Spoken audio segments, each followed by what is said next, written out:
आप लोगों के लिए जो टॉपिक है वो है मानव का भ्रूणीय विकास यानी कि एम्ब्रायोनिक डेवलपमेंट इन ह्यूमन यानी कि मनुष्य में जो भ्रूण का विकास है, गर्भस्थ शिशु का जो डेवलपमेंट है वो किस प्रकार होता है। तो निषेचन आप लोगों को पता ही है, मेल और फीमेल गैमीट के जुड़ने को यानी कि नर युग्मक और मादा युग्मक।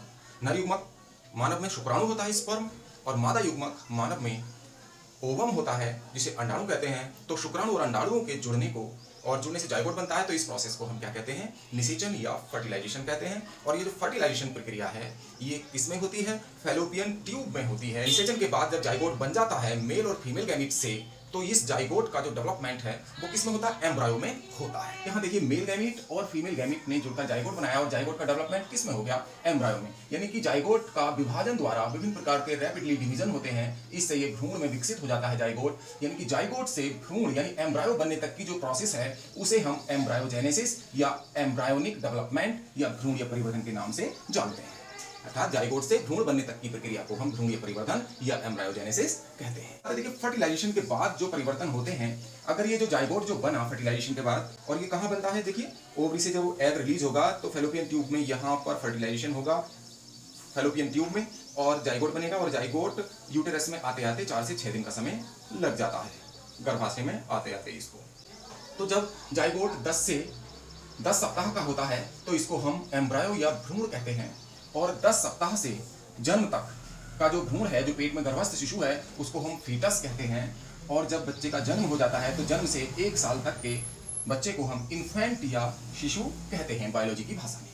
अब देखिए एम्ब्रायोनिक डेवलपमेंट, जो भ्रूणीय डेवलपमेंट है, भ्रूणीय विकास है मानव में, वो किस प्रकार होता है, तो उसकी निम्नलिखित स्टेजेस हैं। पहली स्टेज है क्लीवेज। क्लीवेज का मतलब या सेगमेंटेशन, यानी कि बहुत सारी सेल्स में बंट जाना, और इसको हिंदी में कहते हैं विदलन। विदलन का मतलब यह है बंटना। ये जाइगोट जो है रैपिडली डिवीजन होते हैं इस जाइगोट में। कि जो निषेचन के फलस्वरूप जाइगोट बना, तो इस जाइगोट में बहुत सारे डिवीजन होंगे और ये माइटोसिस की तरह ही होते हैं। और ये इसमें मल्टी सेल स्ट्रक्चर बन जाएगी, लगभग लगभग क्या 16 से 32 सेल, या तो 16 सेल की स्ट्रक्चर बनेगी या 32 सेल की स्ट्रक्चर बन जाएगी। तो ये बिल्कुल सॉलिड स्ट्रक्चर होती है, इसको हम मारुला कह देते हैं, मारुला अवस्था कह देते हैं। जब जाइगोट जाइगोट और जो मारुला स्टेज बनने के बाद जो 32 या 16 सेल की जो ठोस स्ट्रक्चर बनेगी, तो ये दोनों साइज में क्या होंगे, बराबर होंगे। और जो सेल्स बनेंगी, मान लीजिए ये देखो लिखा भी हमने, तो जाइगोट का साइज और मोरुला का साइज, मोरुला ठोस स्ट्रक्चर होती है, इन दोनों का साइज जाइगोट का और मोरुला स्टेज का क्या होता है, बिल्कुल बराबर होता है। और ये 4 से 6 दिन के बाद ही ये जो जाइगोट है, अभी हमने यहां भी बताया, 4 से 6 दिन के बाद ही गर्भाशय में पहुंचता है, गर्भाशय में जाकर स्थापित होता है यूटेरस में। मानव का जो एग होता है वो कैसा होता है, आइसोलेसिथल या माइक्रोलेसिथल होता है, जिसको समपीतकी या सूक्ष्म पीतकी कहते हैं। इसमें या तो पीतक होता नहीं है या बहुत अल्प मात्रा में पाया जाता है। इसी वजह से इसमें होलोब्लास्टिक क्लीवेज होता है, पूर्ण भंजी विदलन होता है। पूर्ण भंजी विदलन का मतलब है कि जाइगोट का कंप्लीटली सेल्स में विभाजन, पूरे के पूरे जाइगोट का, ये जो जाइगोट है इसका हर पार्ट का सेल्स में डिवीजन हो जाना। देखिएगा जाइगोट में क्लीवेज कैसे होता है। ये जाइगोट है, जाइगोट सिंगल सेल है, इसमें क्लीवेज होगा तो पहले 2 सेल बनेंगी, बराबर लॉन्गिट्यूडनल डिवीजन होगा। उसके बाद ये संपूर्ण पर होगा, इस तरह से डिवीजन हो जाएगा तो 4 सेल स्ट्रक्चर बन जाएगी। 4 से फिर 8 सेल स्ट्रक्चर होगी, 8 से फिर 16, फिर 16 से 32 सेल स्ट्रक्चर बन जाती है। तो ये जो इस प्रकार की जो ठोस स्ट्रक्चर बनती है उसको हम मोरुला कह देते हैं, मोरुला स्टेज कहते हैं। और जितनी भी ये सेल्स बनती हैं तो ये सेल्स क्या है, ब्लास्टोमियर्स कहलाती है। जितने भी ये सेगमेंट बनेंगे तो प्रत्येक सेगमेंट क्या कहलाएगा, ब्लास्टोमियर्स कहलाएगा। और ये जो मोरुला स्टेज है ये और जो जाइगोट है ये बराबर होते हैं साइज में, इनमें कोई अंतर नहीं होता। जैसे जैसे ये सेल्स बनती हैं, जैसे यहाँ बड़ी सेल्स हैं, अगला डिवीजन होगा तो ये सेल्स छोटी हो जाएंगी, फिर इनमें और ज्यादा और आगे को डिवीजन होगा तो ये और छोटी हो जाएंगी, इस तरह से और छोटी होती जाती हैं। इसीलिए जाइगोट और मोरुला का जो साइज है वो क्या होता है, बराबर होता है, इक्वल होता है।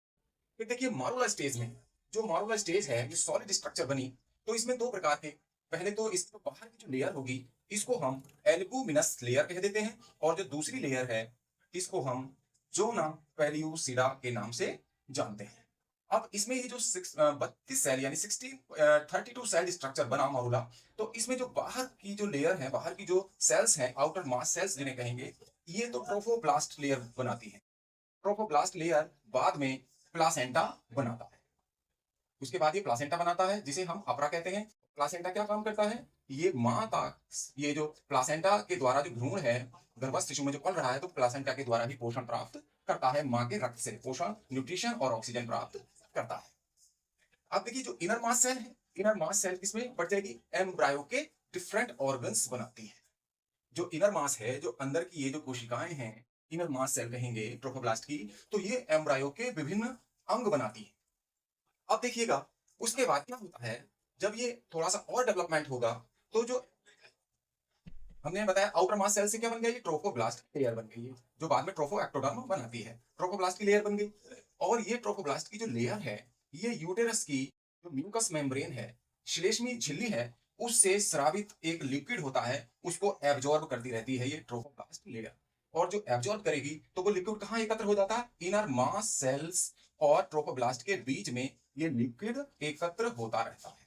यहाँ एकत्र हो जाता है, लिख भी दिया है, तो यहाँ एकत्र होता रहता है। कहाँ एकत्र होगा, इनर मास सेल और ट्रोफोब्लास्ट लेयर के मध्य में जो गुहा बन जाती है। फिर यहाँ इस प्रकार जब एकत्र होता रहता है तो इनर मास सेल और ट्रोफोब्लास्ट के बीच एक गुहा बन जाती है। तो फिर इस अवस्था को हम क्या कहते हैं, ब्लास्टुला अवस्था कह देते हैं। इसके बाद कौन सी अवस्था आएगी, मोरुला के बाद ब्लास्टुला अवस्था आएगी, जब दोनों के बीच में स्पेस आ जाएगा, एक कैविटी बन जाएगी। इस कैविटी को क्या कहेंगे, ब्लास्टोसील कहेंगे। बाहर वाली जो लेयर है ट्रोफोब्लास्ट को ट्रोफो एक्टोडर्म बनाती है, इस प्रकार। और जो इनर मास सेल है, इनर मास जो है मोरुला का, तो ये सब क्या हो जाता है, एक तरफ इकट्ठा हो जाता है और एकत्र होकर एक नोब बनाता है, जिसे हम एम्ब्रायोनल नोब कहते हैं या रोवर सेल के नाम से जानते हैं। रोवर सेल्स या एम्ब्रायोनल नोब ब्लास्टुला स्टेज में बन जाती है और एक कैविटी बन जाती है। इस कैविटी को हम ब्लास्टोसील कहते हैं। इसी ब्लास्टोसील यानी कैविटी बनने के कारण जो गुहा बनी है, इस अवस्था को हम ब्लास्टुला अवस्था कहते हैं। उसके बाद जब ये ब्लास्टुला बन जाता है तो 5 से 6 दिन पूरे हो गए होते हैं। ये 6 दिन के अंदर ब्लास्टुला स्टेज बन जाती है और उसके बाद ये कहाँ आता है, ये यूटेरस में आएगा। ब्लास्टुला कहाँ आएगा, यूटेरस में आएगा। और 5 से 7 दिन के बाद क्या होगा, यह यूटेरस यानी गर्भाशय की जो दीवार है, जिसे हम एंडोमेट्रियम कहते हैं, इसमें धंस जाएगा। और जब धंस जाएगा तो ये फिक्स हो जाता है, उससे चिपक जाता है, उसमें फिक्स हो जाता है, स्थिर हो जाता है, जुड़ जाएगा। तो इसको हम इम्प्लांटेशन या रोपण के नाम से जानते हैं। उसके बाद एक परिवर्तन और होता है इस ब्लास्टुला में, जब ये ब्लास्टुला जुड़ जाएगा एंडोमेट्रियम से, यूटेरस की एंडोमेट्रियम से, तो वहां पर जोना पेल्यूसिडा, ये जो लेयर है जोना पेल्यूसिडा, ये नष्ट हो जाती है। जोना पेल्यूसिडा नष्ट हो जाएगी और जो मेंस्ट्रुएशन है, जिसे हम मासिक चक्र कहते हैं, ऋतुस्राव है, तो ये मासिक चक्र रुक जाता है। और फिर अगली स्टेज गैस्ट्रोला आती है। गैस्ट्रोला स्टेज, गैस्ट्रोला स्टेज में क्या होता है, जो ट्रोफोब्लास्ट बना हमारा और ब्लास्टुला में एम्ब्रायोनल नोब बन जाती है और इसमें जो गुहा है, जो कैविटी है, वो ब्लास्टोसील कहलाएगी।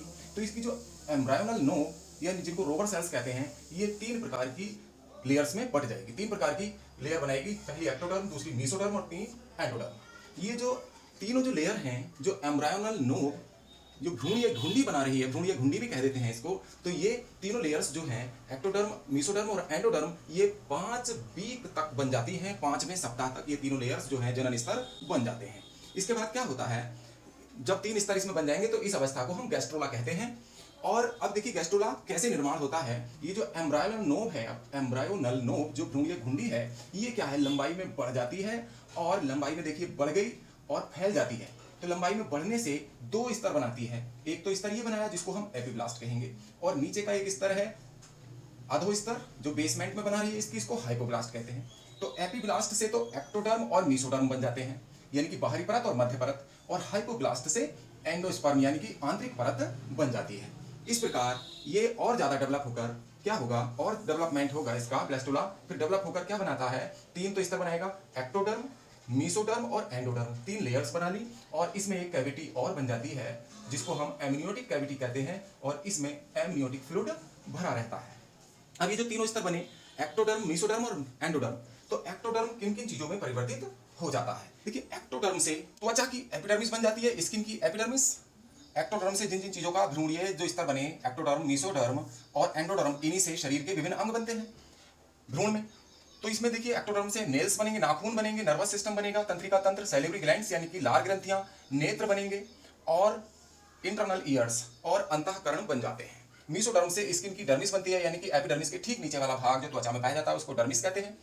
और मसल्स यानी मसल्स बनती है, मांसपेशियां बनती हैं, हृदय बन जाता है, हार्ट, किडनी, गुर्दे बन जाते हैं जिन्हें वृक्क कहते हैं, गोनट्स, जनद बनते हैं, और रुधिर वाहिनियां बनती हैं, आहार नाल बनता है, नोटोकोड, और नोटोकोड जिसे रीढ़ की हड्डी बनेगी, तो नोटोकॉर्ड बन जाएगा, स्केलेटन यानी पूरे कंकाल का निर्माण भी यानी हड्डियों का निर्माण भी मेसोडर्म से ही होता है। फिर एंडोडर्म में लीवर यानी यकृत, पेनक्रियाज, एंडोक्राइन ग्लैंड्स बनेंगी, यूरिनरी ब्लैडर बनेगा, लंग्स, फेफड़े बनेंगे, मूत्राशय बनेगा, ये सब चीजें एंडोडर्म से बन जाती हैं। जो ब्लास्टुला स्टेज है, तो इससे पहले ब्लास्टुला है, तो ब्लास्टुला के चारों ओर एक परत बन जाती है जिसे हम क्या कहते हैं, कोरियोन मेम्ब्रेन कहते हैं, और कोरियोन के नीचे की जो परत है वो एमनियोन कहलाती है। कोरियोन का काम क्या है, कोरियोन जो है वो विलाई डेवलप करती है, विलाई बनाती है यानी रेसे जैसी, धागे जैसी संरचनाएं बनाती है, और जो यूटेरस है, यूटेरस भी विलाई बनाता है, और ये जो विलाई हैं ब्लास्टुला के जो विलाई होंगे वो क्या करेंगे, एंडोमेट्रियम यानी यूटेरस की वॉल में बहुत सारे घाव कर देंगे, क्षतिग्रस्त कर देंगे, लाइसिस कर देंगे उसका, और लाइसिस करने के बाद क्या स्ट्रक्चर बनेगी, एक स्ट्रक्चर बन जाएगी प्लासेंटा। तो प्लासेंटा बन जाएगा, ये यहाँ पर ब्लास्टुला यहाँ अटैच हो जाएगा, घाव करने के बाद, अटैच होने के बाद इसमें प्लासेंटा बनेगा यानी अपरा बनता है। और ये जो प्लासेंटा है, प्लासेंटा किसका काम करता है, प्लासेंटा फिर माता के रुधिर से ऑक्सीजन और पोषण प्राप्त करता रहता है। प्लासेंटा और कोरियोन के बीच में क्या एक नाल डेवलप हो जाती है जिसको अम्बिलिकल कॉर्ड कहते हैं, इसको गर्भनाल भी कह देते हैं, और ये यूटेरस में इस प्रकार भ्रूण उल्टा लटका रहता है। तो इस प्रकार भ्रूणीय विकास कंप्लीट हो गया।